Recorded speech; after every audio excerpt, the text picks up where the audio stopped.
So give it up for Shayne Jasper.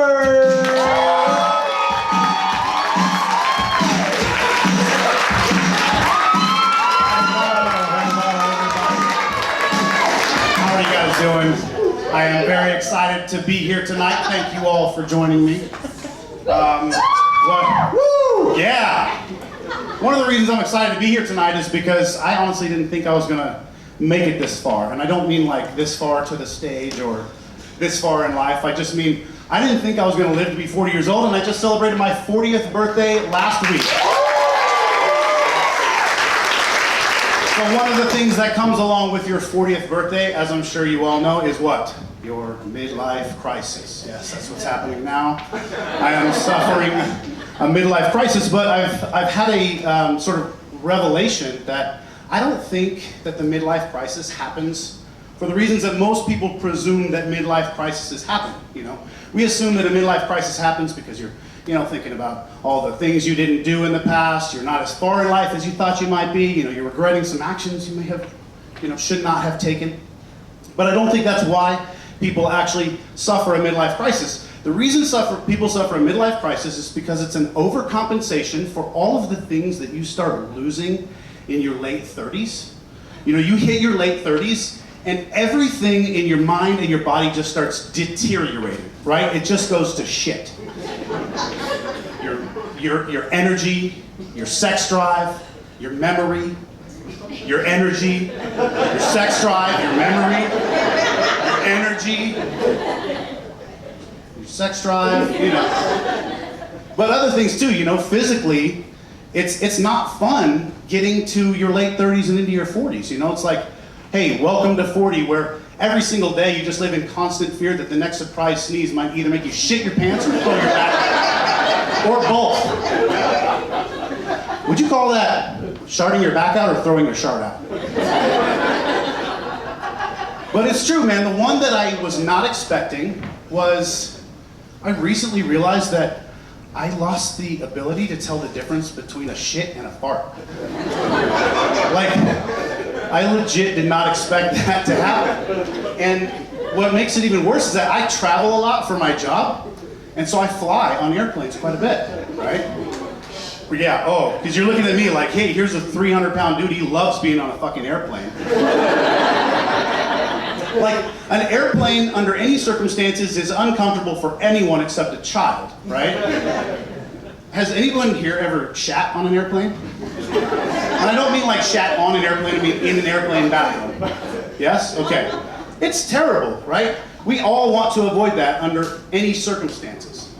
Now imagine being twice the size of most normal humans, having your dumps be twice the size, and it being twice as uncomfortable, right? So I am always trying to avoid having to crap on an airplane.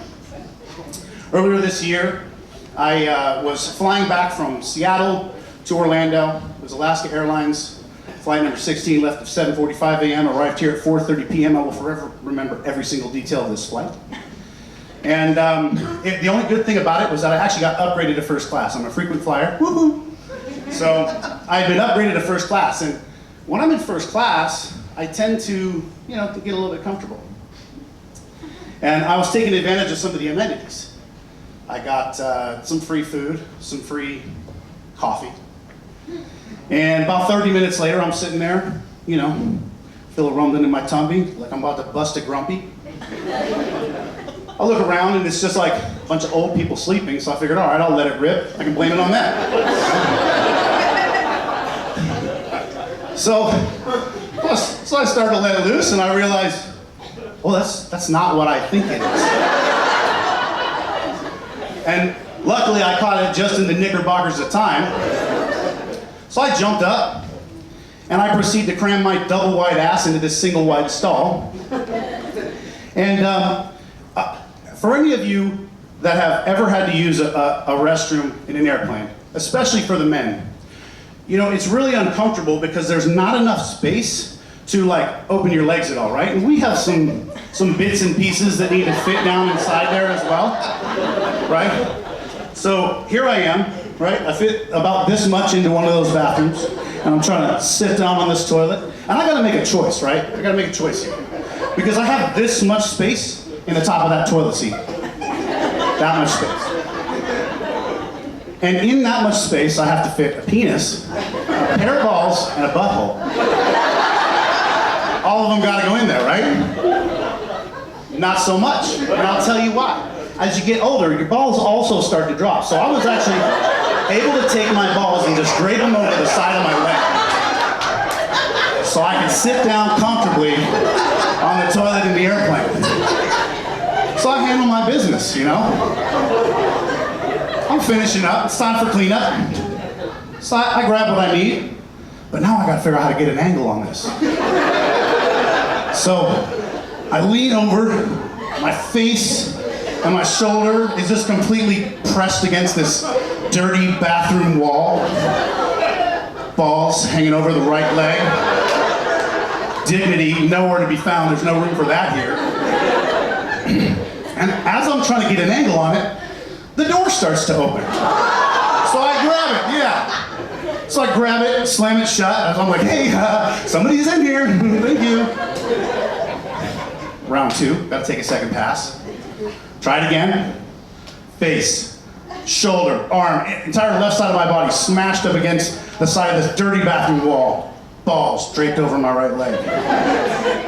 Trying to get a clean swipe. Door opens again. I grab it, I slam it shut, I'm like, hey man, somebody's in here. I don't know what's going on. So now it's time for round three, right? The final pass. Well, I'm ready for that door this time. Face, smashed up against the wall, shoulder, everything. Just no room in here whatsoever. But I got my eye on that door. Trying to get the clean pass, trying to finish it out. Sure enough, somebody jams the lock open and yanks it open faster than ever before. And I make eye contact with this stewardess. She looks me right in my eyes. And I grab the door and I jam it shut, and I'm like, hey, I'm trying to take a shit in here. And she goes, sir, you keep pressing the alert button. And I'm like, alert button? What do you? Oh, yeah, there's a big red I've fallen and I can't get up button right where my shoulder is landing every single time I try and wipe. So, needless to say, every time I fly now, I refuse to eat or drink anything for 72 hours before that flight. And that's it, you know, like it's stuff like that that happens to you that makes you feel like you need to overcompensate and do these other things, which creates that midlife crisis. You know, like if I'm driving down the road in my $150,000 badass midlife crisis car, I look like a pimp whether I'm wearing diapers or not. Thank you guys, that's my time.